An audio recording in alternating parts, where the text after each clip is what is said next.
আমার আম্মুর আগে বিবাহ হয়েছে, সেখানে ডিভোর্স হয়েছে, এখন সেই জায়গায় বিবাহ, এখন যেই জায়গায় বিবাহ হয় এই বাবার সামনে আমি পর্দা করতে হবে কিনা? সম্ভবত কোনো বোন প্রশ্ন করেছেন।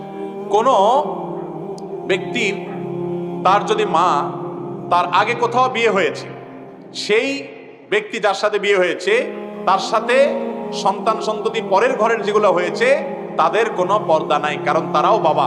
মায়ের স্বামী যেই হবেন সেটা নিজের আপন বাবা না হোক, তিনি পর বাবা, সৎ বাবা, কিন্তু বাবা। অতএব তার সাথে কোনো পর্দার বিধান নাই। কোনো মহিলার বিয়ের পর হয়তো তার স্বামী মারা গেছেন, এরপর তিনি আরেক বিয়ে বসেছেন অন্য কোনো পুরুষের কাছে, তাহলে যে পুরুষের সাথে বিয়ে বসেছেন তার যে স্বামী মারা গেছেন ওই স্বামীর ঘরের যদি মেয়ে থাকে, এই মেয়েরা ওই ভদ্রলোক যার সাথে তিনি পরে বিয়ে বসেছেন তার সাথে দেখা দিতে পারবে, দেখা দিতে কোনো অসুবিধা নাই। আমাদের দেশে স্বামী মারা গেলে মহিলারা অন্য জায়গায় বিবাহ বসতে পারে না, কারণ আপনারাই বাধা দেন, ঠিক না? ঠিক।